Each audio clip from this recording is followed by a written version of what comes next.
Bonjour à tous, ça nous fait plaisir de vous accueillir pour cette leçon de l'École du sabbat, la leçon numéro 3 de notre trimestre, pour les générations à toujours. Pour débuter, j'aimerais vous présenter ceux qui vont participer avec moi. Nous avons notre pasteur Paul Scalier. Bonjour, bonjour. Merci, content de pouvoir participer à l'École du sabbat.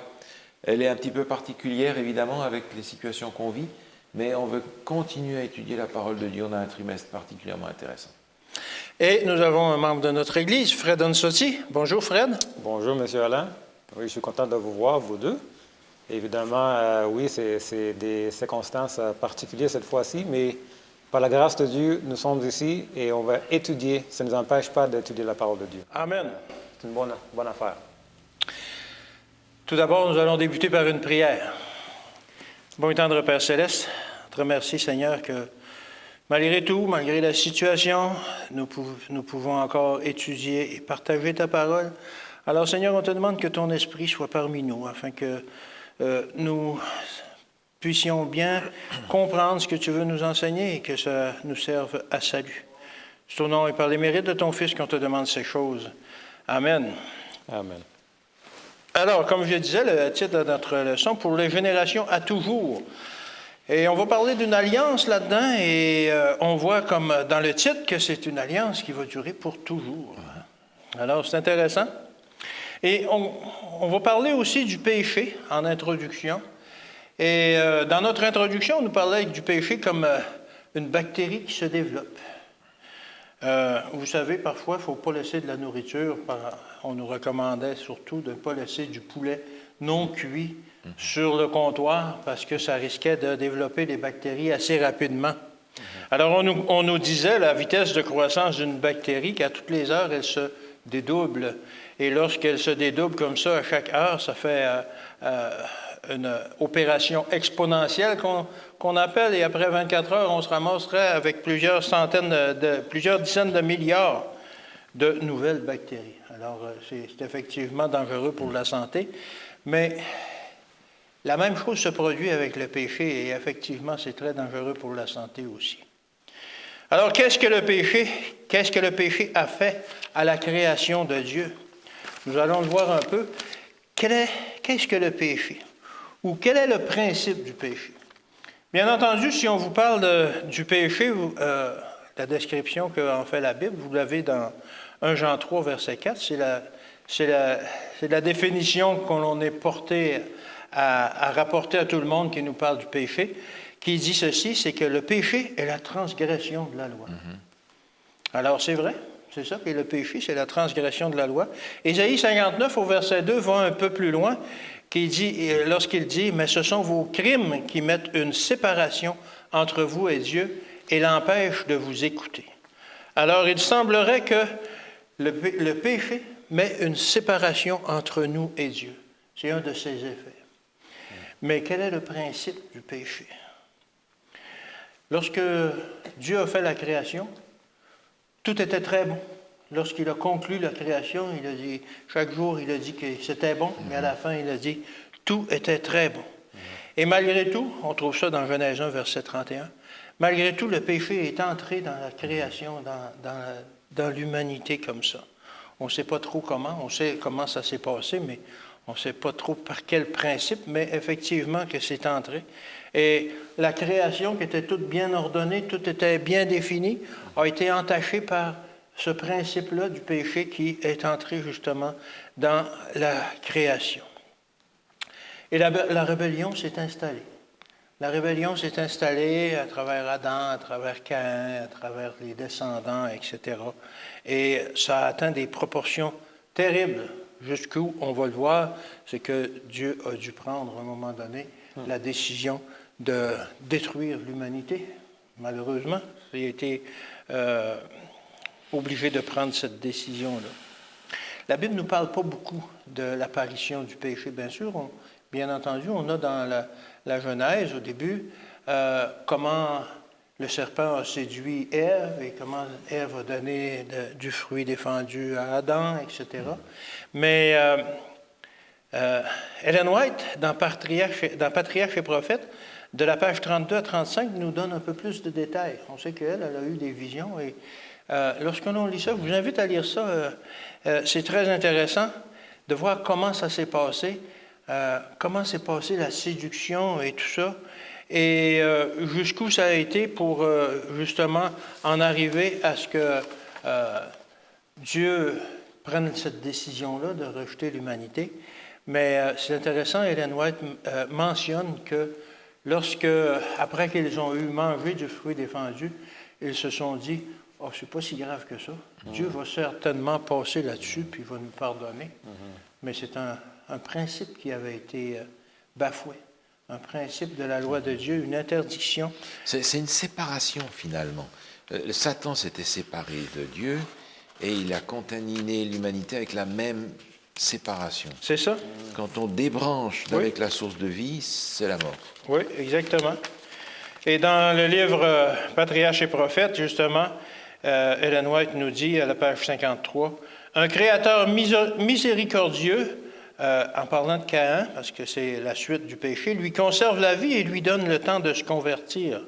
Mais Caïn ne vivra que pour devenir le chef d'une race de pécheurs effrontés et intraitables.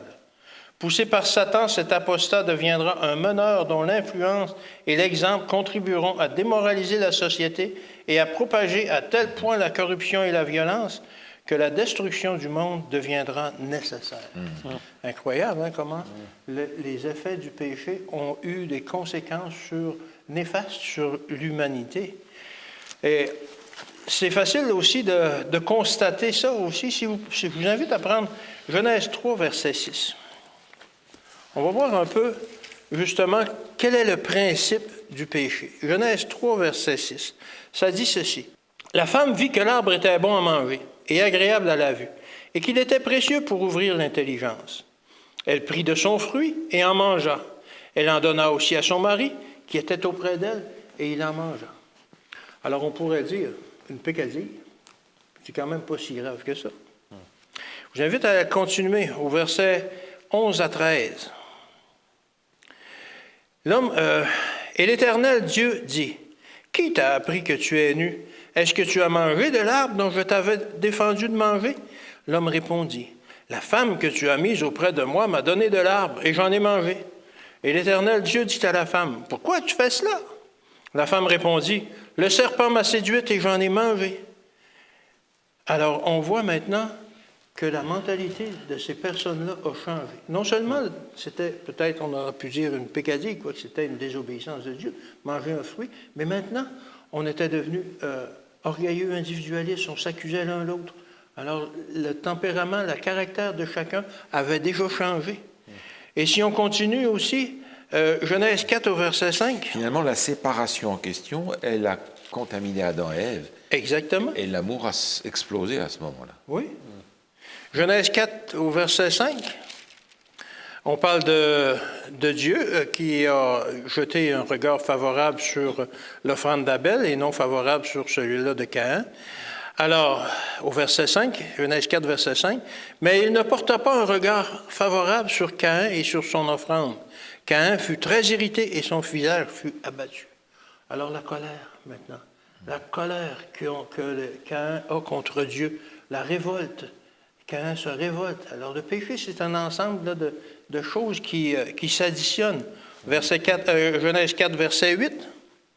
« Cependant, Caïn adressa la parole à son frère Abel, mais comme ils étaient dans les champs, Caïn se jeta sur son frère Abel et le tua. » On est rendu au meurtre maintenant. Quelques années seulement après la pécadille d'avoir mangé le péché. Ce caractère-là qui était maintenant déformé et cette notion-là était entrée dans l'humanité. Genèse 6, verset 2. Genèse 6 au verset 2. Si tu permets, le verset 16, chapitre 4. Caïn s'éloigna de la face de l'Éternel. Cette séparation encore. Encore, il s'éloigne. Il laisse tomber Dieu, il fait son chemin à lui. Exactement. Même notion de péché. Notion de péché, de séparation. Oui. Genèse 6, verset 2. Les fils de Dieu virent que les filles des hommes étaient belles et ils en prirent pour femmes, parmi toutes celles qu'ils choisirent. Alors on se retrouve maintenant avec certaines personnes qui étaient restées fidèles, en quelque sorte, et maintenant on mélange le bien et le mal. On devient que, on ne fait plus la différence. On dit, c'est correct, prenons ces femmes-là et allons-y, il n'y a pas de problème. Et Genèse 6, Genèse 6, versets 5 à 11 maintenant. L'Éternel vit que la méchanceté des hommes était grande sur la terre et que toutes les pensées de leur cœur se portaient chaque jour uniquement vers le mal. L'Éternel se repentit d'avoir fait l'homme sur la terre et il fut affligé dans son cœur. Et l'Éternel dit, « J'exterminerai de la face de la terre l'homme que j'ai créé, depuis l'homme jusqu'au bétail, aux reptiles et aux oiseaux du ciel, car je me repens de les avoir faits. » Et le verset 8, qui est un genre d'introduction pour l'autre journée de la leçon, « Mais Noé trouva grâce aux yeux de l'Éternel. » Alors on voit vraiment que le péché, le principe du péché, c'est que ça va toujours en s'empirant et en s'aggravant. On peut facilement en faire l'expérience. Si vous avez déjà compté un mensonge, ça m'est déjà arrivé. Alors, lorsqu'on raconte un mensonge gros comme ça, quelqu'un nous pose une question et on est obligé d'en raconter un gros comme ça, gros comme ça, gros comme ça. Et ça finit par être quelque chose de terrible, justement, qu'on doit faire pour cacher, justement, ce petit mensonge qu'on a fait au début. Alors, c'est ça le principe du péché. C'est un principe destructeur pour la personne, pour l'humanité, pour la création de Dieu. Et on a parlé de Noé. Genèse 6, versets 8 et 9, comme on l'a dit, 8 à 9. « Mais Noé trouva grâce aux yeux de l'Éternel. Noé était un homme intègre. Noé marchait avec Dieu. » Fred, est-ce que tu peux nous parler de Noé? Oui, c'est quand même quelque chose d'intéressant, la situation de Noé, parce qu'on parle évidemment d'une période où l'humanité a déjà été rejetée avant que Noé rentre dans l'histoire, vraiment. Oui. Mais ici, ça nous dit, comme on vient de lire dans verset 8, ça commence avec le mot « mais ». « Mais Noé trouva grâce aux yeux de l'Éternel. » Et ça, c'est quelque chose qui est intéressant parce que Dieu a rejeté l'humanité au complet. La race de sa création, en fait, maintenant, est loin de lui, est loin du plan duquel il avait comme idée pour nous.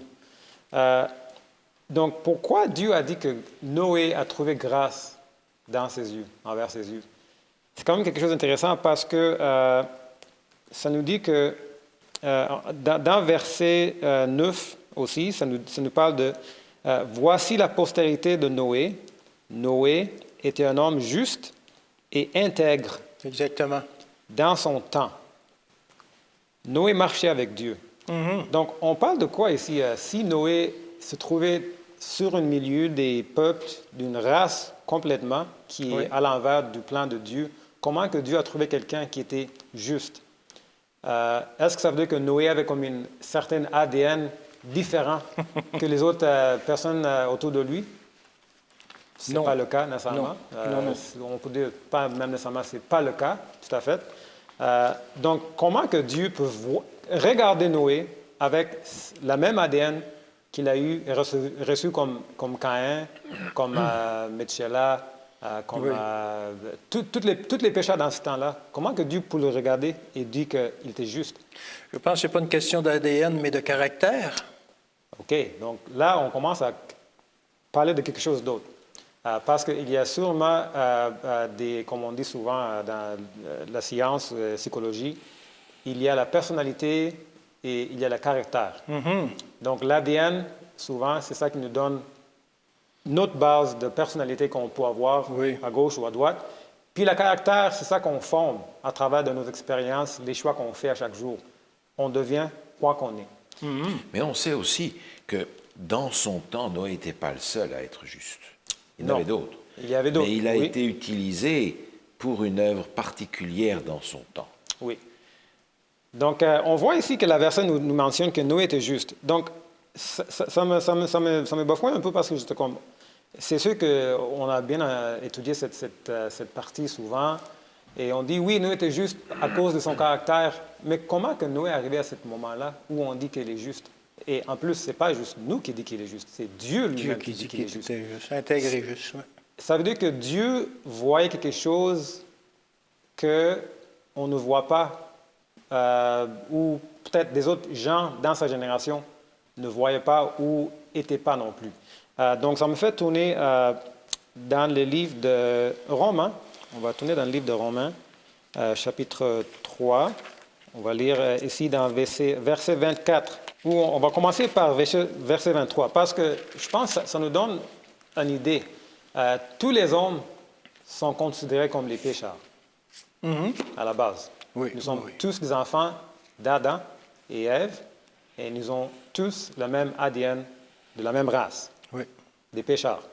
Donc, verset 23 commence en disant ceci, « Car tous ont péché et sont privés de la gloire de Dieu. » 24, « Et ils sont gratuitement justifiés par sa grâce, par le moyen de la rédemption qui est en Jésus-Christ. » Ça veut dire que pour être regardé comme juste par le ciel, en fait par Dieu lui-même,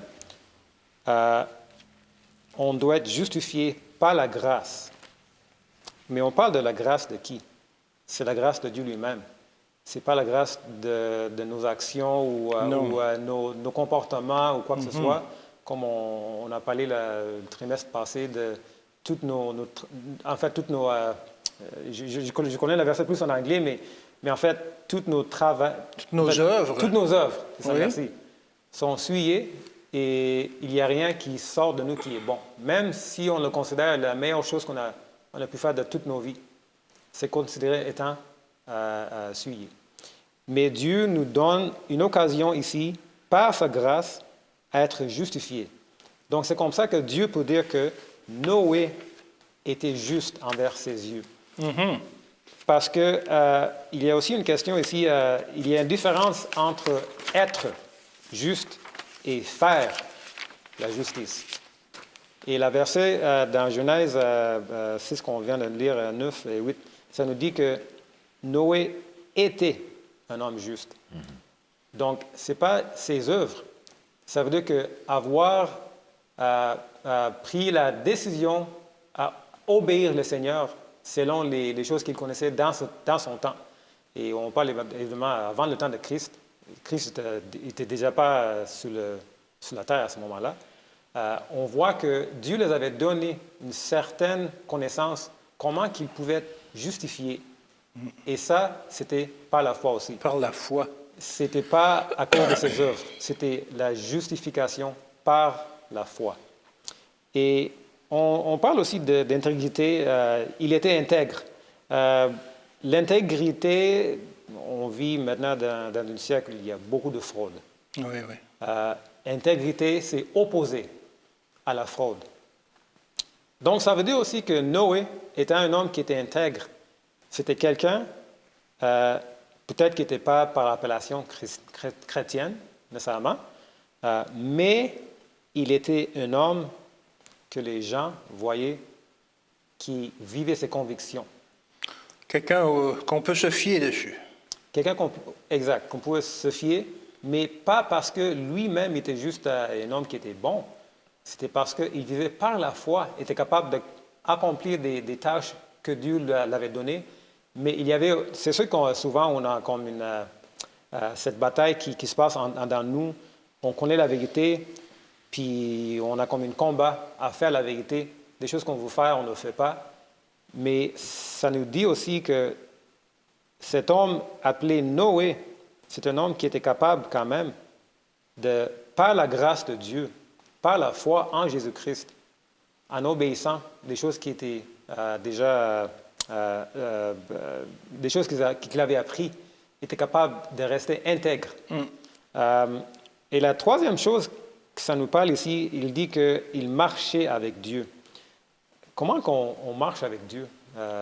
On ne voit pas Dieu, et je crois que Noé ne voyait pas Dieu non plus dans son temps. Mais ça dit que, en fait, une marche avec Dieu, c'est que Dieu est là avec toi et Dieu est capable de te guider dans ta vie et tu es capable de suivre ses chemins là où il est. Et c'est peut-être quelque chose qui n'est pas facile parce que naturellement, on est des pécheurs. On aime faire notre volonté quand même.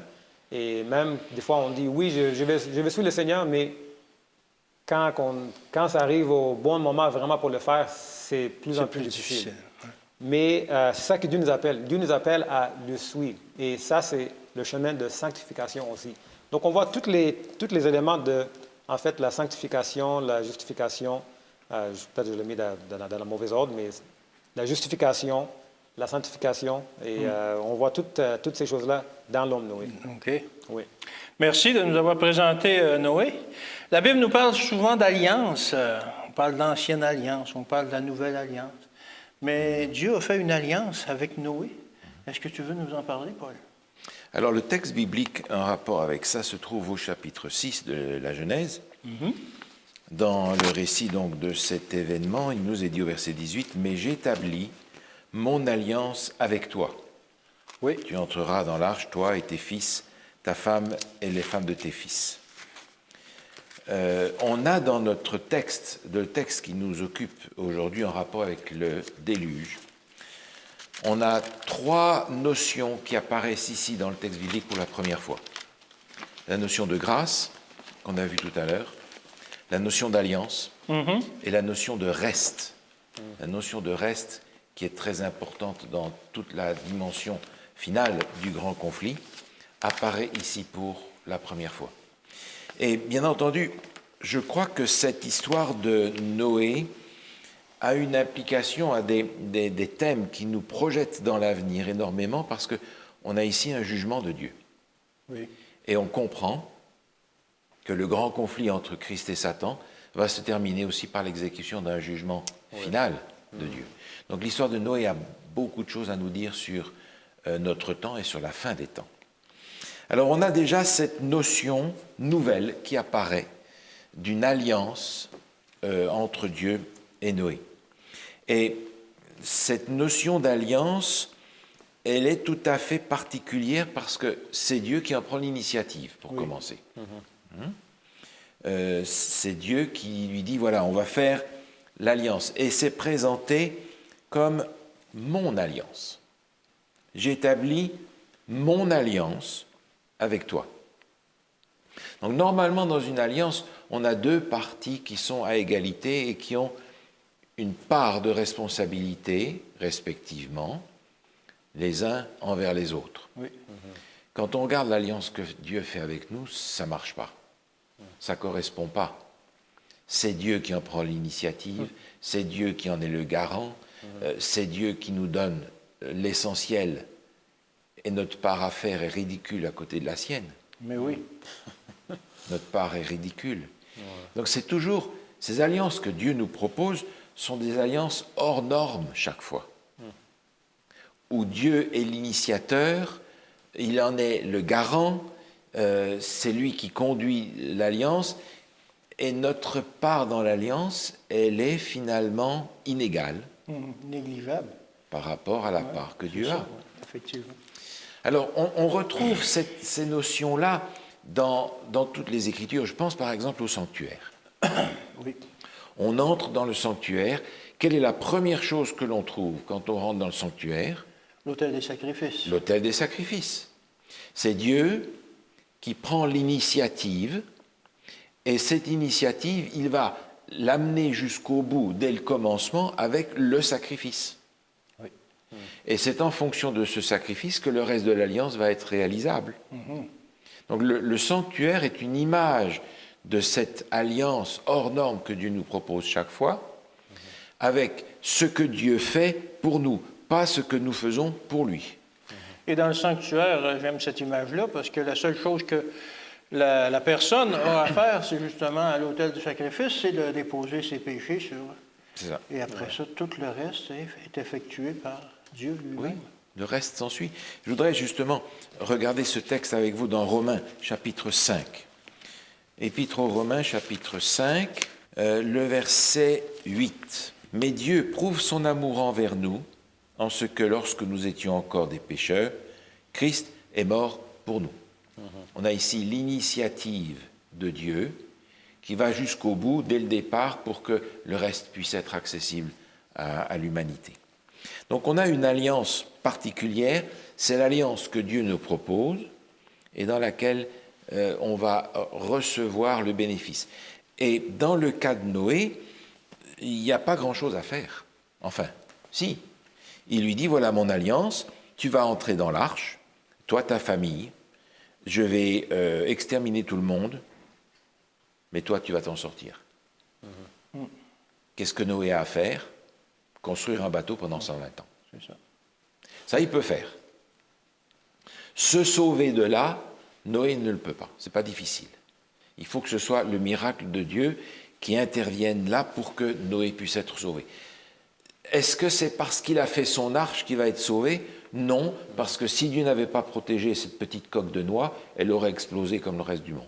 Oui, effectivement. Hein? Donc c'est la part de Noé dans cette affaire est en réalité l'expression de sa foi dans ce que Dieu lui a dit et qu'il allait faire avec lui. Dieu va utiliser Noé pour un plan particulier. Et quand on regarde toutes les alliances que Dieu propose au cours de l'histoire, c'est toujours la même chose. Dieu propose une alliance à des gens qui n'en sont pas dignes, Ouais. mais il veut les utiliser pour quelque chose de particulier, un ministère particulier. Je ne mérite pas, mais Dieu me l'offre. Et c'est ça, son alliance, c'est « je ferai Je ferai. Ouais. ». Ça ne veut pas dire que ça sera facile. Non. Si on revient dans le concret de l'histoire de Noé, l'année qu'ils ont passée confinés dans leur bateau, avec leurs animaux, ça n'a pas été de tout confort. Ça a été difficile. Et rentrer dans l'alliance avec Dieu, c'est pas nécessairement une croisière sur une mer d'huile. Ça devient difficile. Mais ça fait partie de cette démarche pédagogique à laquelle Dieu nous invite. Maintenant, je trouve intéressant le fait que Dieu propose une alliance, et cette alliance, elle est pour Noé vérité présente. Oui. Dans un autre temps, l'alliance avec Dieu ne va pas consister à construire un bateau pour pouvoir naviguer sur les flots. Mais la vérité présente pour Noé, c'est construire un bateau. Et là, on peut tirer sur cette dimension-là parce que on comprend que Dieu, à la fin des temps, va exercer un jugement dans le monde. Et il propose aussi une arche à la fin des temps. Oui. Et cette arche, c'est l'Église. Il nous invite à rentrer dans l'arche. Et dans cette arche, ça ne va pas être facile. Ça pue. Ça pue dans l'arche. Il y a des malades, il y a toutes sortes de choses. Il y a tout ce qu'on veut. Oui. Et tout ce qu'on ne veut pas dans l'Église, n'est-ce pas? Ça, oui. Mais l'arche de Noé devient finalement une image de cette arche dans laquelle on est invité à passer et qui reprend aussi l'image du baptême. Le baptême, ce n'est pas la purification des souillures du corps, mais l'engagement d'une bonne conscience. J'ai une bonne conscience quand j'ai fait ce que Dieu m'a demandé de faire. Et quand j'ai fait ce que Dieu m'a demandé de faire, j'ai exercé ma foi envers lui pour lui permettre de faire sa grande partie de l'alliance. Parce que c'est lui qui a la grande partie. Oui, effectivement. Hein? Et sans que l'on ait cette dimension-là dans l'alliance ici avec Noé, l'alliance que Dieu conclut avec l'humanité a coûté Jésus-Christ. Et on retrouve partout dans les Écritures, de nombreuses fois, déjà dans le livre de Moïse, cette expression « le sang de l'alliance ». Oui. Le sang de l'alliance. Quand Jésus va faire la dernière Pâque avec ses disciples, il dit voilà, le sang de l'alliance. C'est une alliance qui coûte cher. Elle coûte cher à Dieu, elle nous coûte cher à nous dans le sens où on doit sacrifier tout ce qui nous sépare de Dieu. Et dans ce sens-là, l'alliance est destinée à contrecarrer le péché dont tu parlais tout à l'heure. Le sang de l'alliance, le sacrifice, que ce soit celui de Jésus ou celui que nous sommes invités à faire, est destiné à nous rapprocher, à résoudre le problème de la séparation d'avec Dieu. Alors l'alliance que Noé est invité à accepter est une des nombreuses alliances qui nous amène à regarder beaucoup plus loin. Je voudrais regarder avec vous ce texte qui se trouve dans Hébreux, chapitre 8. Épître aux Hébreux, chapitre 8. Il est là aussi question d'une alliance, mais maintenant, il a obtenu un ministère d'autant supérieur qu'il est le médiateur d'une alliance plus excellente qui a été établie sur de meilleures promesses. Il est question de Jésus. Cette alliance du départ, c'est lui qui l'a proposée à Noé. Oui. Mais c'est lui qui va être le garant, la pièce maîtresse de l'alliance par excellence qu'il va proposer à l'humanité, car Dieu a tant aimé le monde qu'il a donné son Fils unique, afin que quiconque croit, notre réponse. C'est une alliance plus excellente, c'est l'alliance A majuscule que Jésus nous propose, et dont l'alliance proposée à Noé est une image à l'avance. Le monde va faire face à un jugement radical de la part de Dieu. Dieu va à la fin détruire le mal dans sa totalité. Et il nous invite à embarquer dans son alliance pour être rescapés de ça. Autrement dit, l'histoire de Noé, elle est sur le point de se reproduire à nouveau sous nos yeux, mais cette fois-ci d'une façon définitive. Alors je suis invité à embarquer dans l'alliance avec Noé et tous ceux avec qui une alliance a été proposée. Dieu veut détruire le péché, mais il veut sauver le pécheur. Exactement. Et il a fait tout ce qu'il fallait pour ça. Amen. Et après cette épopée dans l'arche, où c'était la tempête à l'extérieur, ça brassait, et où Noé et sa famille ont été préservés, lorsque l'arche s'est échouée, Dieu a fait une autre alliance, a donné un autre signe d'alliance, qui était l'arc-en-ciel. Peux-tu nous en parler, Fred? Oui, j'aime des arcs-en-ciel. J'aime les arcs-en-ciel. C'est beau, l'arc-en-ciel. Je ne sais pas une personne qui, mais à date, je n'ai pas rencontré quelqu'un qui n'aime pas des arcs-en-ciel. Et ça nous mentionne aussi que souvent, des gens voient des arcs-en-ciel comme des symboles de paix, de joie. Ça amène toutes sortes de sentiments. Et pour moi aussi, c'est la même affaire. Pour moi, personnellement, c'est un symbole d'un espoir, espoir de la paix.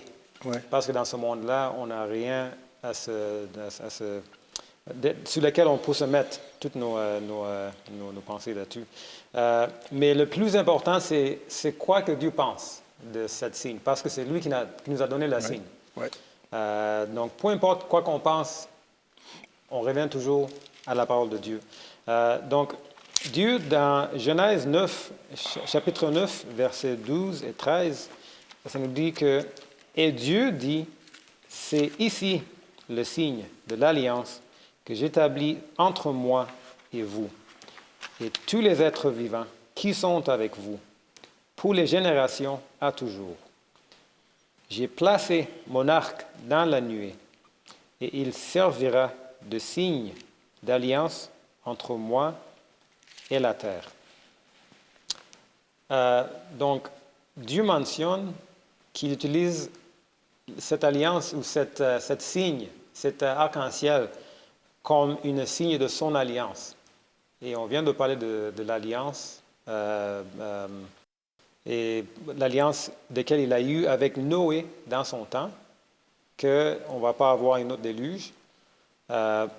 Mais j'aimerais aussi lire dans verset, on lit dans verset 15. Ça nous dit que, on peut commencer à 14. quand j'aurai rassemblé des nuages au-dessus de la terre, l'arc paraîtra dans la nuée. Et je me souviendrai de mon alliance entre moi et vous, et tous les êtres vivants de toute chair, et les eaux ne deviendront plus un déluge pour détruire toute chair. Donc Dieu nous dit qu'il ne va pas détruire toute chair une autre fois avec un déluge. C'est ça la promesse. Comme le pasteur vient de mentionner, c'était une promesse qui est basée, et pour Noé, c'était la vérité présente pour son temps. Mais l'affaire qui est intéressante, c'est que dans verset 16, ça nous dit que l'arc sera dans la nuée et je le regarderai pour me souvenir de l'alliance perpétuelle entre Dieu et tous les êtres vivants, de toute chair qui est sous la terre. Donc, ça nous mentionne que c'est une alliance perpétuelle. Donc oui, c'est une alliance qui était pour le temps de Noé, comme le pasteur a mentionné, vérité présente, mais c'est aussi une alliance perpétuelle. Donc, quand Dieu c'est une alliance perpétuelle, ça veut dire que ça dépasse même le temps de Noé, évidemment. Et on parle de la perpétuité. Et Dieu, en fait, pour Dieu, il n'y a aucune fin à cette alliance. Et ça, c'est une bonne nouvelle pour nous. Parce que ça veut dire que même si c'est une alliance pour Noé, c'est une promesse pour Noé, ça nous appartient aussi. Oui. Donc, c'est pourquoi qu'on voit aussi dans le livre d'Apocalypse, souvent, on ne parle pas trop de cet aspect de l'arc-en-ciel, mais dans l'Apocalypse chapitre 4, on voit dans verset 3 que ça mentionnait quelque chose ici. Ça parle de naître au ciel. Et c'est intéressant de marquer, ça dit ceci: celui qui était assis avait l'aspect d'une pierre de jaspe et de sardoine, et le trône était environné d'un arc-en-ciel semblable à de l'émeraude. Donc on parle au ciel, il y a quelqu'un qui est assis sur un trône, et autour de lui, il y a un arc-en-ciel aussi. Donc ça veut dire que quand Dieu avait donné cette promesse à Noé au début, ce n'était pas la première fois qu'il mentionnait ça, ou ce n'était pas comme la première fois que Dieu a dit « Ah, je vais faire ça comme... je pense que c'est une bonne idée, je vais faire ça la première fois. » C'était quelque chose qui était déjà là depuis toujours. Donc, on voit que même des plans de Dieu, ça dépasse notre temps. Ça nous dépasse même à notre imagination. On n'est pas capable de comprendre toutes ces choses-là. Mais c'est intéressant parce que dans Genèse 9, la façon dont il est mentionné, car il n'y a aucune obligation mentionnée pour ceux qui bénéficient de cette alliance. Oui, c'est ça. C'est quand même quelque chose qui est... C'est pas conditionnel. On ne comprend pas comment Dieu peut nous sauver, peut nous aider, et nous, on n'a pas comme des obligations mentionnées dans cette fois-ci. Ailleurs dans la Bible, on voit des obligations souvent des deux parties, puis c'est clair que normalement, il y a des obligations l'un envers les autres, mais cette fois-ci, Dieu promet de ne pas détruire le monde avec un déluge, point. Si on lui obéit ou non, il ne détruira la chair sur la terre, pas avec un déluge. Okay? Quand même, nous sommes les bienfaiteurs suprêmes de cette alliance. C'est ça qui est quand même quelque chose... Dieu va avoir quand même comme le plaisir de nous offrir cette alliance ou cet amour envers nous. Mais pour lui, ça ne change pas grand-chose, sauf pour peut-être la peine de ne nous avoir pas gardés de son côté.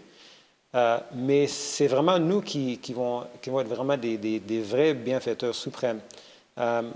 Et ça, c'est étonnant parce que, comme dans toute chose avec Dieu, c'est toujours nous qui sommes des bienfaiteurs. Les en fait. bénéficiaires. Bénéficiaires, merci, Oui. c'est le mot que je cherchais. Il nous bénit à cause de sa grâce. Mais si nous voulons prendre plus d'avantages de cette promesse envers nous, de cette alliance, nous devrions aussi agir en obéissance. Peut-être il n'y a pas un déluge qui nous attend, évidemment, parce que c'est une promesse de Dieu, mais il y a une couronne de vie éternelle en obéissance qui nous attend. Donc, même s'il n'y a pas un déluge, Dieu a mis quelque chose de perpétuel dans cette alliance pour nous, dans notre temps, et pour ceux qui vont être peut-être après nous, peut-être pas. Mais où il n'y aura pas un déluge ici sur la terre, parce qu'on sait qu'il n'y a pas de déluge qui va arriver, quand même Dieu nous donne un indice que l'alliance va plus loin qu'on pense, normalement. Parce que souvent, notre façon de penser, on est très limité, on pense juste des choses sur la terre. Mais en Apocalypse, aussi dans chapitre 10, verset 1, ça nous parle aussi de la même être qui est au ciel, qui est entouré de cet arc-en-ciel encore. Si nous gardons nos yeux fixés sur les choses plus haut, on verra l'arc-en-ciel au paradis aussi.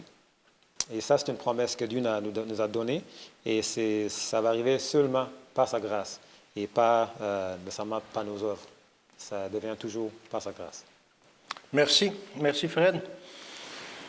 Alors, effectivement, il y a eu cette alliance qui a été faite, dont le symbole est l'arc-en-ciel, mais quand même, sur la terre, à ce moment-là, à cette époque-là, il ne restait que Noé et sa famille. Peux-tu nous parler de cette période qu'a vécu Noé alors que l'arche est échouée sur le mont Ararat et que la constatation est difficile? Oui, surtout que ce sont tous des gens qui connaissaient Oui. et qui ont peut-être même participé à la construction de l'arche. Probablement. Pendant Ils seraient ces- nés durant la période de la construction de l'arche, ces enfants. Oui, ces enfants sont nés pendant cette période-là. Le texte, j'aimerais qu'on le lise dans Genèse chapitre 7, le verset 23.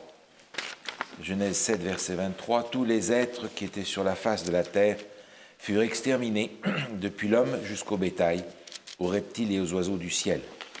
Ils furent exterminés de la terre, il ne resta que Noé et ceux qui étaient avec lui dans l'arche. Comme je disais tout à l'heure, c'est une de ces trois notions qui apparaît ici pour la première fois. Et ces trois notions sont toutes liées entre elles. La grâce, l'alliance, le reste. Parce que la notion de reste que l'on va retrouver à la fin des temps, ce sont ceux qui sont fidèles à l'alliance. Oui. Et ils sont fidèles à l'alliance parce qu'ils ont reçu la grâce. Donc ces trois notions qui apparaissent pour la première fois dans la Bible, dans l'histoire de Noé, sont des notions qui vont ensemble et que l'on retrouve nécessairement à la fin des temps, lorsque il va y avoir le jugement final de Dieu. Maintenant, cette notion de reste, elle est intéressante parce qu'elle nous amène à la fin des temps, essentiellement. J'aimerais qu'on regarde ce texte qui est dans Apocalypse chapitre 7. Il est question là aussi d'un reste. On va lire le verset 14. On va même commencer au verset 13 pour avoir un petit peu d'avantage. Il dit, l'un des vieillards prit la parole et me dit, ceux qui sont revêtus de robes blanches, qui sont-ils et d'où sont-ils venus? Je dis, mon Seigneur, tu le sais. Et il me dit, ce sont ceux qui viennent de la grande tribulation. Ils ont lavé leurs robes et les ont blanchies dans le sang de l'agneau. Ceux-là, ils constituent le reste, ils ont traversé la grande tribulation, comme Noé, qui a traversé cette grande tribulation, et ils arrivent, j'allais dire, purs à la sortie. Ils ont reçu cette grâce de Dieu, et ils sont parmi ceux qui constituent le reste. Alors, quand Noé sort de l'arche, eh bien, on a maintenant de nouveaux cieux et une nouvelle terre. Oui. Alors, cette nouvelle terre-là, elle va être épouvantable par rapport à ce qu'elle était avant. Oui. Mais je vais dans la fin des temps. Oui. Ceux qui ont traversé la grande tribulation, à la fin, vont déboucher sur de nouveaux cieux et une nouvelle terre. Maintenant, la notion de reste dans le reste des Écritures est associée à ce petit nombre de croyants qui ont accepté la grâce, mais qui sont aussi le reflet du caractère de Dieu. Et le reflet du caractère de Dieu, ça va être l'observation de sa loi. Alors j'aimerais regarder avec vous ce texte qui est dans le psaume 103. Psaume 103, où on a une notion que l'on retrouve bien entendu dans d'autres endroits des Écritures, mais ce psaume 103 est bien connu. J'aimerais juste lire avec vous le verset 17 et 18. Psaume 103, verset 17, dit ceci: « Mais la bonté de l'Éternel dure à jamais pour ceux qui le craignent, et sa miséricorde pour les enfants de leurs enfants, pour ceux qui gardent son alliance et se souviennent de ses commandements afin de les accomplir. » Dans les Écritures, il y a souvent cette notion de se souvenir de l'alliance ou oublier l'alliance. Si on oublie l'alliance, c'est une expression qui est identique à infidèle à l'alliance. Si on se souvient de l'alliance, c'est parce qu'on y est fidèle. Comment est-ce qu'on est fidèle à l'alliance? Par l'obéissance à ses commandements. C'est ça, il fait un parallèle ici, là. Alors vous allez me dire, mais alors on retombe avec le salut par les œuvres, là. Non, parce que l'alliance est l'expression de la grâce de Dieu. Et je ne suis pas sauvé parce que j'ai observé les commandements. J'observe les commandements parce que je suis sauvé. En signe de gratitude, en signe d'obéissance. Exactement. Mais pas pour être sauvé. Exactement. Alors, on a la même chose dans l'affaire de Moïse. Les 10 commandements ne commencent pas par « tu aimeras le Seigneur ton Dieu, tu n'en auras pas d'autre ». Mais les 10 commandements, le texte de l'alliance qui est avec Moïse, commence par dire « je suis l'Éternel ton Dieu qui t'a fait sortir du pays d'Égypte ». Dieu, autrement dit, m'offre sa grâce et m'invite à rentrer dans l'alliance avec lui, dans son alliance. Et il me dit maintenant, pour rester dans l'alliance, il va falloir que tu suives le mode d'emploi de l'alliance. Et le mode d'emploi, ce sont ses commandements. C'est ce qu'il me donne pour vivre dans l'alliance. Mais vivre cette loi-là n'est même pas l'objectif. Parce que l'objectif, c'est que cette loi transforme mon caractère. Et c'est pour ça que ceux qu'on a vus tout à l'heure dans le livre de l'Apocalypse sont là en robe blanche. Ce n'est pas une robe de tous les commandements de Dieu qu'ils ont observés, c'est leur caractère qui a été transformé parce qu'ils ont suivi le mode d'emploi de l'alliance. Et c'est de cette façon-là qu'on va reproduire le caractère de Dieu. Le texte ici que nous avons quasiment le dernier verset ou l'avant-dernier verset du chapitre 7, et vient ensuite le chapitre 8. Et le chapitre 8, ainsi que le chapitre 9 de la Genèse, sont divisés ici en 7 morceaux.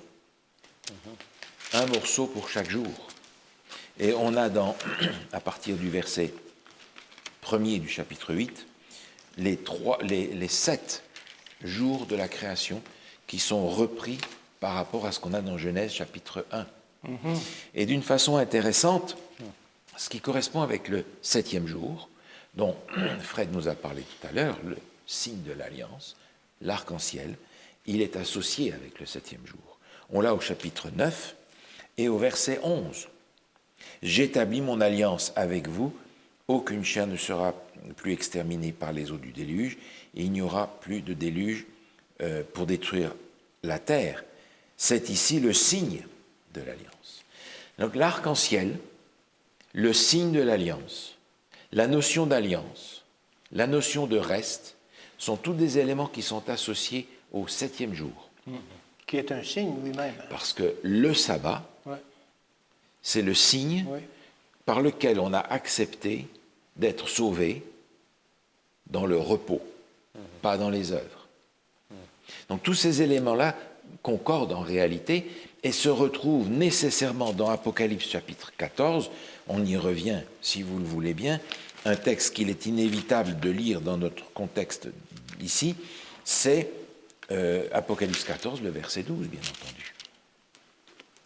Apocalypse 14, le verset 12, c'est ici la persévérance des saints qui gardent les commandements et la foi de Jésus, montrant par là que commandements et foi de Jésus vont ensemble. C'est qui ces gens-là? Ce sont ceux dont il est question au chapitre 12 C'est ça. et au verset 17. Le dragon fut irrité contre la femme, s'en alla faire la guerre au reste de sa postérité, ceux qui gardent les commandements de Dieu et qui retiennent le témoignage de Jésus. Autrement dit, ceux qui font partie du reste, tous les enfants de Noé, dans le sens spirituel du terme, ce sont ceux qui ont reçu la grâce de Dieu, qui sont rentrés dans l'alliance, qui ont vécu l'alliance, entendant par là qui ont observé les commandements de Dieu, et dont le caractère a été changé, de façon à ce qu'ils puissent être parmi ceux qui vont créer, qui vont rentrer dans les nouveaux cieux et la nouvelle terre que Dieu a créée. Donc l'histoire de Noé ici est véritablement l'histoire qui nous projette vers la recréation du monde à la fin, en nous disant le reste commence ici. Et il se continue tout au travers de l'histoire de la rédemption. Alors que le jugement va tomber sur la terre, nous sommes invités, nous, à être participants du reste. Et dans ce reste, dans cette situation de reste, Dieu veut changer ce que nous sommes. L'alliance, elle est éternelle, parce que finalement, sur les nouveaux cieux et la nouvelle terre, c'est Dieu qui va venir, et il va être avec nous. Dans Apocalypse, au chapitre 21, le problème est résolu. Oui. Tu as soulevé le problème du péché tout à l'heure, séparation. Oui. Apocalypse 21 nous dit Dieu va être avec eux, avec eux. Parce que la séparation n'est plus, parce que le péché n'est plus. Donc le reste va être finalement la partie avec laquelle Dieu va recréer la nouvelle terre. Je veux être là-dedans. Amen. Merci Paul. Merci Fred. Intéressant de voir comment, dès le début, Dieu établit cette alliance qui est une image de l'alliance finale, justement, qui nous permet d'obtenir le salut. Et j'invite chacun d'entre vous, justement, à saisir cette alliance que Dieu met à notre disposition, justement, pour le salut, pour l'éternité, pour habiter éternellement avec lui.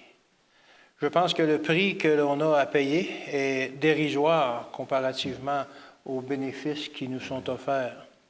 Dieu dit « je ferai » et il fera aussi dans cette alliance. Nous allons terminer par une prière. Est-ce que Paul, tu veux prier pour nous? Prions ensemble. Seigneur notre Dieu, nous voulons te remercier de ce que tu veux faire alliance avec nous. Nous en sommes indignes, nous le savons, mais tu nous appelles à rentrer dans cette alliance éternelle, à cette alliance par excellence, dont Jésus est l'auteur, le garant, le réalisateur. Nous te remercions, Seigneur, de ce que tu nous donnes de vivre à une époque où toute la perspective du plan du salut se déroule sous nos yeux, en images et en réalité, jusqu'à ce que tu reviennes. Seigneur, garde-nous fidèles dans ton alliance, parce que bientôt, tu feras de nouveaux cieux et une nouvelle terre, et tu nous invites à être de ceux qui, étant ton reste, vont remplir la nouvelle terre où tu vas habiter avec nous.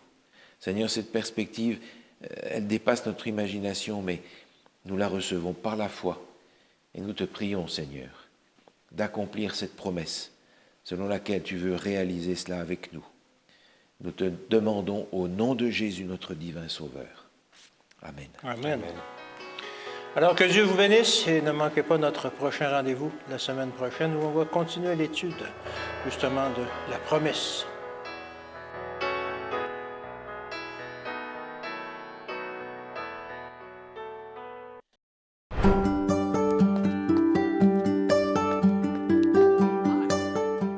Âgé de 19 ans seulement, Arthur Allum a senti que Dieu l'appelait à servir en Chine.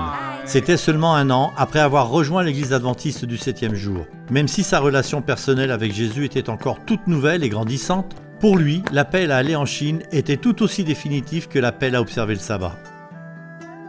Il a décidé de fréquenter le collège Avondale pour se préparer à sa vie de missionnaire. À Avondale, Arthur rencontre 2 personnes qui seront essentielles dans sa vie. La première était une jeune femme nommée Eva et sa future partenaire de mission. La seconde était le docteur Harry Miller, un pionnier de la mission adventiste en Chine. Le docteur Miller écrivit à Arthur et décrivit le travail qu'il y faisait. Il l'encouragea à servir comme missionnaire. En vue de son voyage, Arthur a économisé en vendant de la littérature en Nouvelle-Zélande dès la fin de l'année universitaire. Arthur et Eva se sont mariés 1 mois seulement avant leur départ pour la Chine en 1906. La première mission du couple fut de travailler dans la clinique et l'imprimerie supervisée par le docteur Miller. Dès leur arrivée, ils ont commencé à s'habiller comme leurs voisins et à parler le mandarin. Ils ont trouvé cette langue difficile à apprendre, mais ils étaient déterminés car elle était essentielle à leur mission. Jour après jour, ils se sont entraînés jusqu'à ce qu'ils parlent couramment le mandarin. Arthur est même devenu interprète. L'apprentissage d'une nouvelle langue n'était que le premier défi que ce couple devait relever. Le deuxième était la malaria. Tous 2 tombèrent malades et Arthur contracta même le paludisme à 3 reprises. Malgré tout, ils se sont engagés à servir la population, principalement par le biais de publications et de l'éducation. En août 1911, Arthur rapporte que l'année précédente, la mission de Chine du Centre-Nord comptait 64 membres d'église. Puis ce nombre est passé à plus de 100 et n'a cessé d'augmenter. Arthur a déclaré « Dans un travail comme celui-ci, il n'y a pas de place pour le découragement. » Arthur et Eva ont eu 3 garçons pendant leur service en Chine. Eva s'occupait de sa famille ainsi que des personnes qu'ils essayaient d'atteindre. Elle enseignait l'école du sabbat, dirigeait la société des jeunes et organisait des études bibliques avec des femmes 2 fois par semaine. Pendant 17 ans, la famille d'Arthur et d'Eva a servi le peuple chinois. Chaque jour, ils ont essayé de partager l'amour de Jésus avec une seule personne. Lorsqu'Arthur a présenté un rapport à la conférence générale sur le travail en Chine, il a souligné la nécessité constante pour les missionnaires d'atteindre ceux qui ne connaissent pas Jésus. Il a déclaré « Nous désirons ardemment le pouvoir d'émouvoir les multitudes de la Chine comme jamais auparavant. Nous cherchons avec vos prières un nouveau baptême du Saint-Esprit pour le service. » Aujourd'hui, des offrandes en faveur des missions permettent d'envoyer et d'équiper des missionnaires dans le monde entier. Votre soutien aide l'Église à répondre à la grande mission. Grâce à vos offrandes, les missionnaires ont la possibilité de porter l'amour de Jésus jusqu'aux extrémités de la terre.